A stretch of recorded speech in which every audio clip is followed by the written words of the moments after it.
Bismillahirrahmanirrahim. Assalamualaikum warahmatullahi wabarakatuh. Innal hamdalillah nahmaduhu wa nasta'inuhu wa nastaghfiruh wa na'udzu billahi min shururi anfusina wa min sayyiati a'malina. من يهده الله فلا مضل له ومن يضلل فلا هادي له أشهد أن لا إله إلا الله وحده لا شريك له وأشهد أن محمدا عبده ورسوله صلى الله عليه وعلى آله وأصحابه ومن تبعهم بإحسان إلى يوم الدين وسلم تسليما كثيرا أما بعد. Kaum muslimin wal muslimat rahimani wa rahimakumullah. Alhamdulillah, segala puji hanya milik Allah tabaraka wa ta'ala yang telah banyak memberikan nikmat kepada kita, yang telah banyak memberikan karunia kepada kita, sehingga berbagai macam aktivitas yang kita lakukan semuanya karena adanya karunia dari Allah tabaraka wa ta'ala, adanya kehendak dari Allah subhanahu wa ta'ala.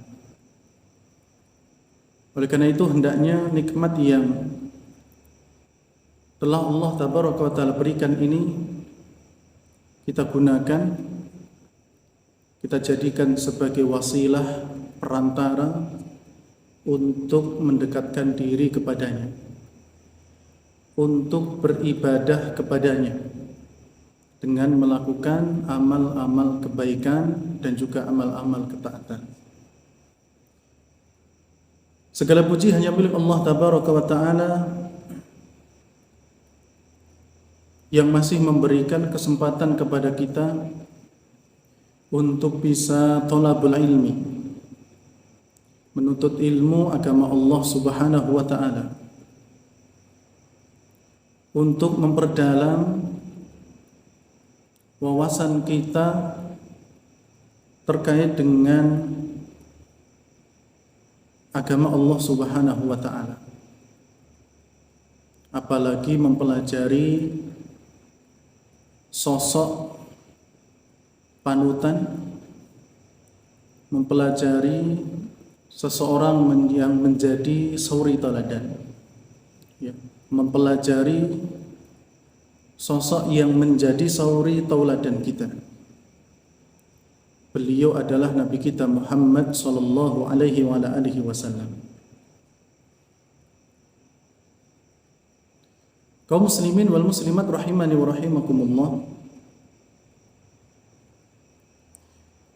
Tema yang akan kita angkat adalah berkaitan dengan kehidupan yang penuh dengan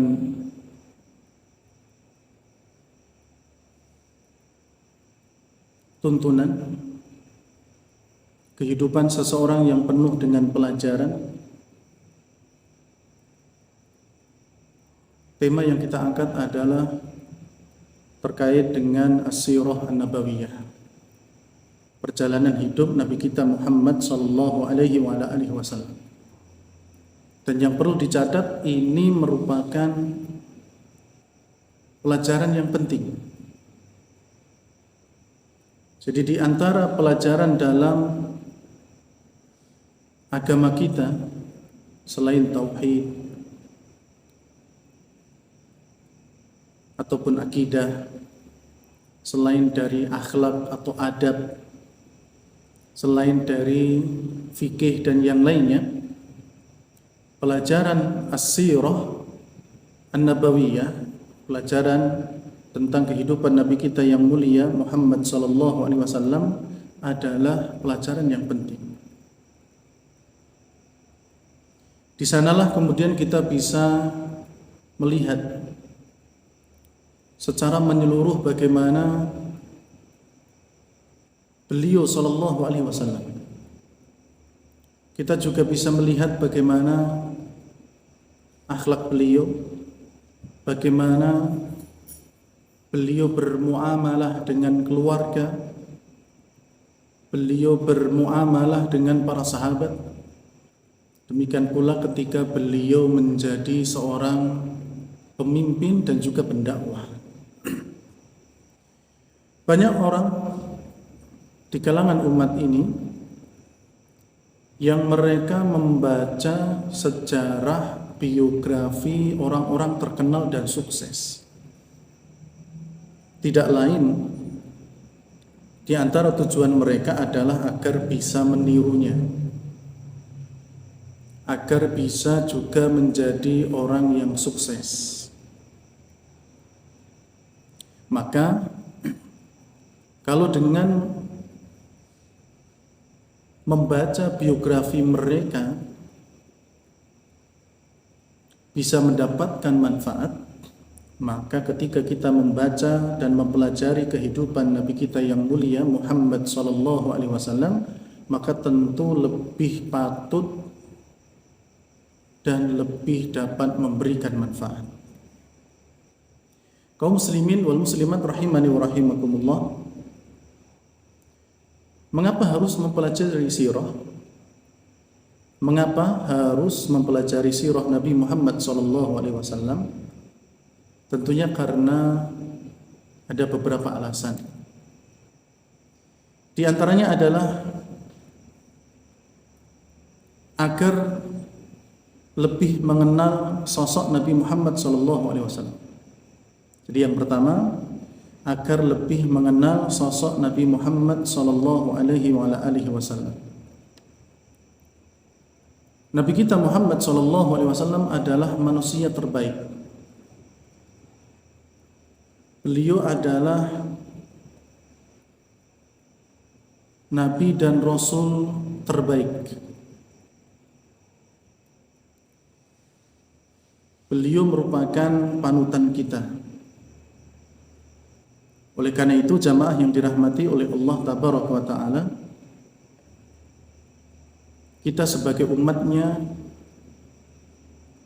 harus lebih mengenal sosok beliau.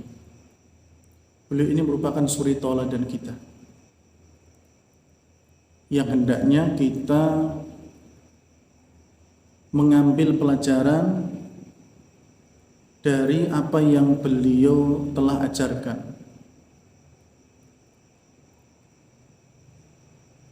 Allah Subhanahu wa Ta'ala berfirman, "Laqad kana lakum fi Rasulillahi uswatun hasanah." Dan sungguh telah ada pada diri Rasulullah itu suri tauladan yang baik.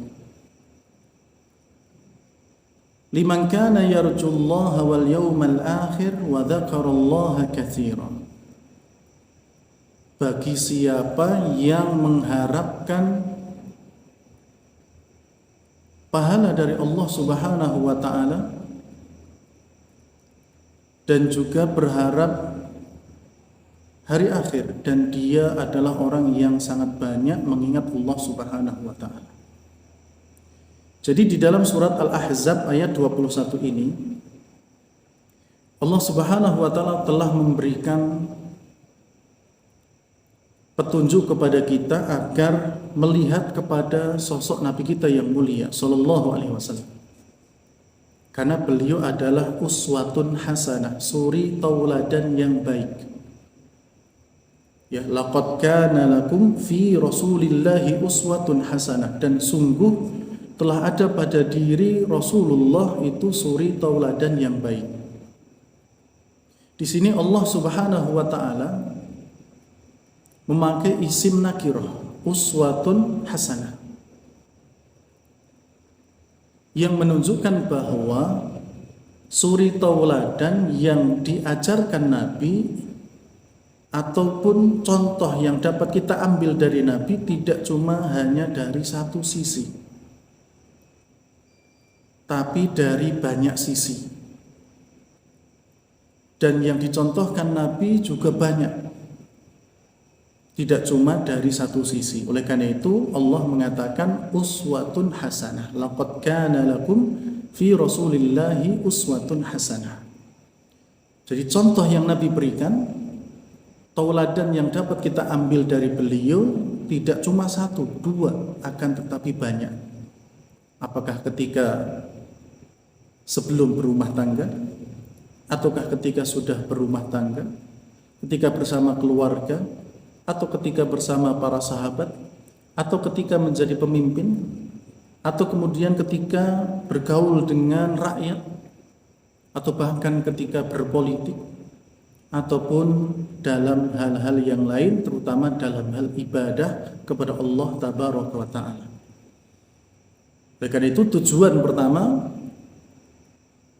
kenapa kita harus belajar sirah adalah agar kita mengenal lebih dekat sosok Nabi kita Muhammad sallallahu alaihi wasallam, sehingga kita dapat mengambil tauladan dari beliau. Kita akan bisa mengambil pelajaran banyak dari beliau Muhammad sallallahu alaihi wasallam. Kemudian kaum muslimin wal muslimat rahimani wa rahimakumullah, yang kedua, kenapa kita harus belajar perjalanan hidup Nabi kita yang mulia Muhammad sallallahu alaihi wasallam? Agar menimbulkan kecintaan kepada beliau. Kaum muslimin rahimani wa rahimakumullah, seseorang, ini seorang muslim dan juga muslimah, dituntut bagaimana agar dia bisa cinta kepada nabinya. Seorang muslim dan muslimah, dia wajib untuk mencintai nabinya. Dia harus berusaha agar cinta kepada nabinya. Dan di antara caranya adalah dengan mempelajari kehidupan beliau. Kalau ada istilah tak kenal maka tak sayang, demikian pula kepada Nabi kita. Ketika kita tidak tahu siapa beliau, kita tidak tahu kedudukan beliau, kita tidak tahu bagaimana beliau dalam kehidupannya, maka tentunya akan sangat sedikit potensi kita cinta kepada beliau. Maka agar cinta kita semakin dalam kepada Nabi kita Muhammad sallallahu alaihi wasallam, maka kita harus kemudian mempelajari perjalanan hidup beliau. Mencintai Nabi kita Muhammad sallallahu alaihi wasallam adalah sebuah kewajiban. Bahkan harus kita dudukkan dibandingkan cinta kita kepada makhluk yang lain. Cinta kepada Nabi Muhammad SAW itu harus didudukkan di atas cinta kita kepada yang lain. Tentunya setelah cinta kita kepada Allah Subhanahu wa Ta'ala. Seberapapun cinta kita kepada orang tua, seberapapun cinta kita kepada anak, seberapapun cinta kita kepada manusia yang lain, tidak boleh mengalahkan cinta kita kepada Nabi Muhammad sallallahu alaihi wasallam. Rasulullah sallallahu alaihi wasallam pernah bersabda, "La yu'minu ahadukum hatta akuna ahabbu ilaihi min walidihi wa waladihi wan nasi ajma'in." La yu'minu ahadukum. Tidaklah seseorang itu dikatakan beriman. Tidaklah salah seorang di antara kalian dikatakan beriman hatta sampai aku dijadikan ahabba ilaihi, lebih dia cintai, min waladihi, dibandingkan dengan anaknya, wa walidihi, dan juga kedua orang tuanya, wan nasi ajma'in, dan manusia seluruhnya. Jadi mencintai Nabi itu harus didudukkan paling atas setelah cinta kita kepada Allah, kemudian di bawah dari cinta kita kepada selain beliau.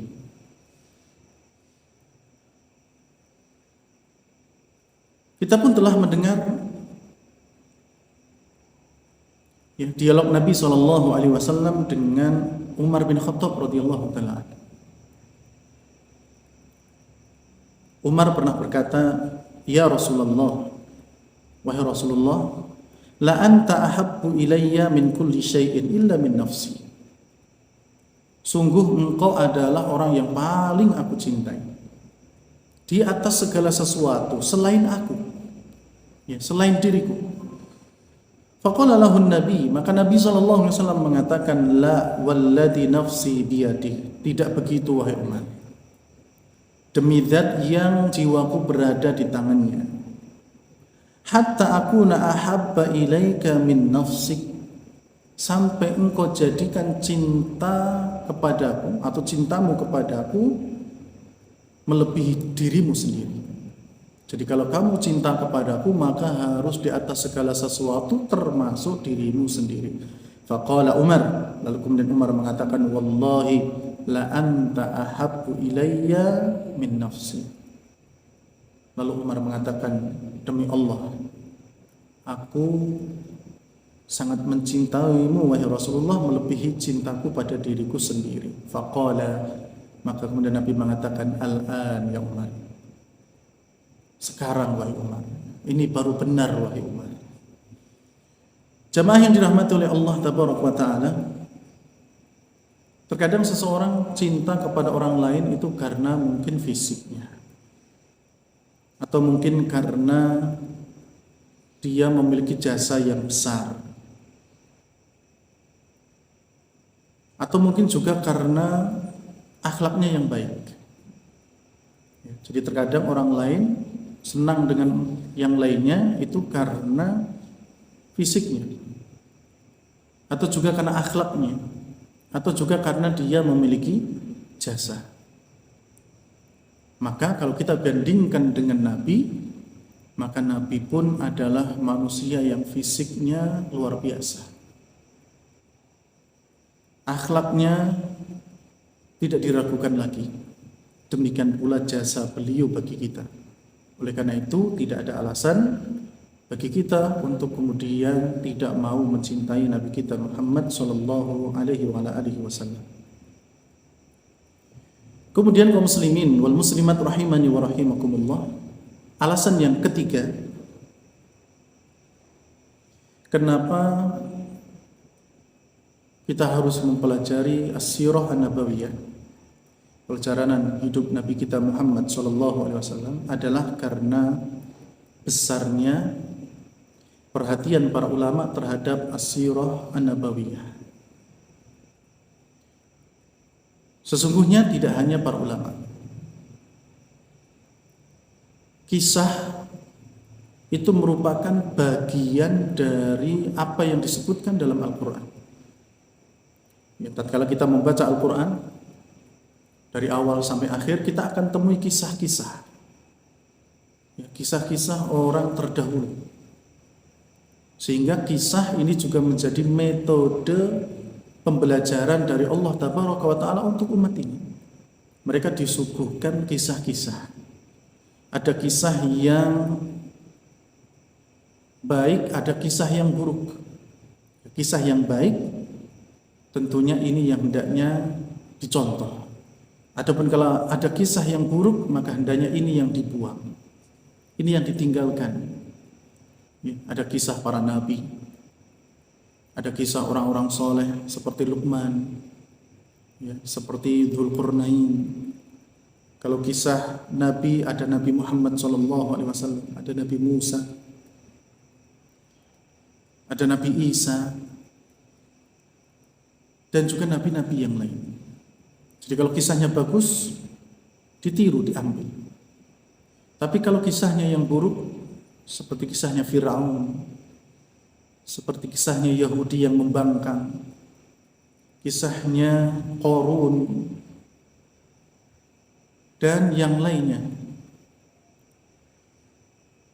pengikutnya Nabi Lut, maka hendaknya ini ditinggalkan.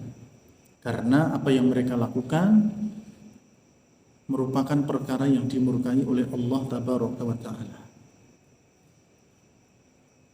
Selain Al-Quran, kalau kita juga membaca hadis-hadis Nabi Shallallahu Alaihi Wasallam, maka kita pun akan dapati adanya kisah. Jadi ketika Nabi mengajari para sahabat, beliau pun juga terkadang berkisah tentang umat-umat terdahulu. Beliau pernah berkisah tentang 3 orang yang terkurung dalam gua. Akhirnya mereka pun bisa keluar ketika mereka bertawasul dengan amal soleh mereka. Kemudian juga Nabi pernah berkisah kepada para sahabat tentang Ashabul Kahfi dan juga kisah-kisah yang lainnya. Beliau ingin agar kisah-kisah itu dapat diambil kebaikannya, kemudian ditinggalkan apa-apa yang jelek. Kaum muslimin wal muslimat rahimani wa rahimakumullah, maka tidak kalah dari itu, para ulama pun memberikan perhatian yang besar terhadap pelajaran sirah.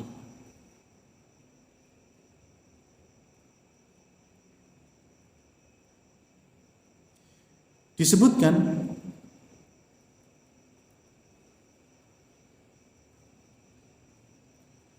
bahwa Ali bin Al-Husain radhiyallahu ta'ala anhuma,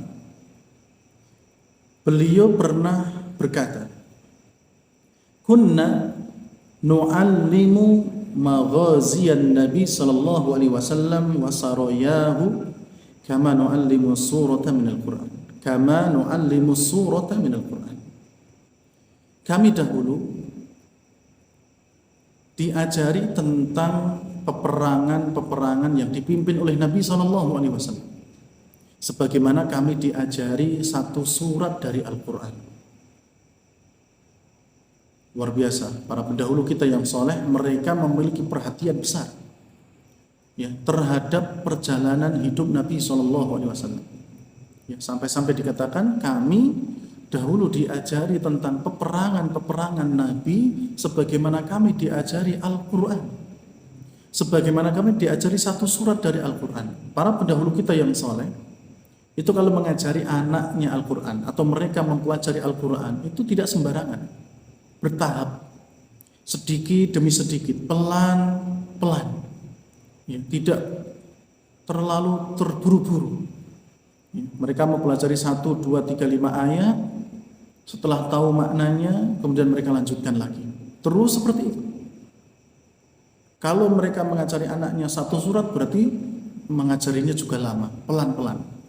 Dan itu dipraktekkan juga ketika mereka ya mengajari anak-anak mereka tentang sejarah Nabi, terkhusus sejarah tentang peperangan Nabi kita Muhammad sallallahu alaihi wasallam.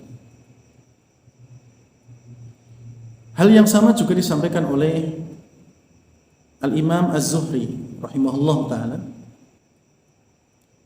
Beliau pernah mengatakan fi ilmil maghazi ilmul akhirah wad dunya. Di dalam pelajaran peperangan, ini peperangan Nabi, tentunya ini bagian dari as-sirah an-nabawiyah, itu ada ilmu tentang akhirat dan ilmu dunia. Jadi kalau kita mempelajari peperangan, ya, di situ terkandung ilmu akhirat dan ilmu dunia. Ilmu akhirat seperti doa Nabi dan juga para sahabat sebelum perang. Kemudian juga tawakal mereka kepada Allah. Itu kan ilmu akhirat. Ilmu dunia, ya, taktik perang. Kemudian pedang yang dilakukan, cara menggunakannya. Itu ilmu dunia. Oleh karena itu Al-Imam Az-Zuhri rahimahullahu ta'ala mengatakan demikian, bahwa di dalam pelajaran peperangan Nabi itu ada ilmu dunia dan juga ada ilmu akhirat. Kemudian jamaah yang dirahmati oleh Allah tabaraka wa ta'ala, kaum muslimin wal muslimat rahimani wa rahimakumullah, Al-Imam Abu Hanifah rahimahullahu ta'ala, beliau juga pernah mengatakan Al-hikayatu 'anil ulama wa mahasinihim, bercerita dan mempelajari kehidupan para ulama dan juga mempelajari adab-adab mereka, kebaikan-kebaikan mereka, ahabbu ilayya min katsirin minal fiqhi, lebih aku cintai, lebih aku sukai dibandingkan belajar banyak bab tentang masalah fikih. Tentu perkataan Al-Imam Abu Hanifah rahimahullah bukan untuk menyudutkan ilmu fikih, bukan untuk menyampingkan ilmu fikih, bukan. Tapi yang dimaksud beliau adalah ketika kita belajar sirah, ketika kita belajar sejarah ulama, apalagi sejarah Nabi, ya, Nabi kita Muhammad SAW, maka di situ pun kita juga belajar tentang fikih. Bahkan tidak cuma fikih, akidah kita pelajari, akhlak kita pelajari, adab kita juga pelajari. Tapi kalau kita belajar fikih, belum tentu kita belajar sejarah. Ya. Tapi kalau belajar sejarah, bisa jadi kita sudah belajar fikih di situ. Oleh karena itu beliau sampai mengatakan demikian, ya. Mempelajari kehidupan ulama dan kebaikan-kebaikan mereka lebih aku cintai dibandingkan belajar banyak bab tentang masalah fikih. Sekali lagi, ini bukan untuk menyudutkan ilmu fikih, tapi beliau hanya membandingkan, ya, karena dengan belajar dari ulama atau belajar kehidupan ulama, apalagi Nabi kita Muhammad SAW, maka di situ kita sudah belajar fikih, sudah belajar fikih. Dan Allah tabaraka wa taala berfirman di dalam surat Yusuf ayat 111, laqad kana fi qasasihim ibaratun liulil albab, dan sungguh di dalam kisah-kisah mereka itu terdapat pelajaran bagi orang-orang yang mau berfikir. Kaum muslimin rahimani wa rahimakumullah, jadi sangat banyak sekali perhatian para ulama terkait dengan sejarah Nabi SAW. Oleh karena itu ada buku-buku yang ditulis oleh mereka. Di antara adalah kitab Ar-Rahiq Al-Makhtum, ya, karya Sofiur Rahman Al-Mubarakfuri. Ini termasuk buku sejarah yang sangat fenomenal, sangat bagus, dan kedepannya insya Allah kita pun akan merujuk kepada kitab ini. Kemudian juga ada Sirah Nabawiyah Ibnu Hisham. Kemudian ada Sahih Sirah Nabawiyah, ya, Syekh Dr. Akram Dia Al-Umri. Ini juga berkisah tentang sejarah kehidupan Nabi. Juga ada Mukhtasar Siratir Rasul, karya Abdullah bin Syekh Muhammad bin Abdul Wahab rahimahumullahu ta'ala. Kaum muslimin wal muslimat rahimani wa rahimakumullah, tentunya sangat banyak sekali buku-buku terkait dengan masalah perjalanan hidup Nabi kita Muhammad SAW, dan itu diantara alasan kenapa kita harus mempelajari kehidupan beliau, sejarah perjalanan hidup Nabi kita Muhammad SAW. Ada 3, dan insya Allah di kesempatan yang lainnya kita akan lanjutkan alasan-alasan yang lainnya biidnillahi subhanahu wa ta'ala. Kaum muslimin rahimani wa rahimakumullah, demikian apa yang bisa kita sampaikan, mudah-mudahan bermanfaat. Kurang lebihnya mohon maaf. Subhanakallahumma rabbana wa bihamdik, asyhadu an la ilaha illa anta astaghfiruka wa atubu ilaik. Wassalamu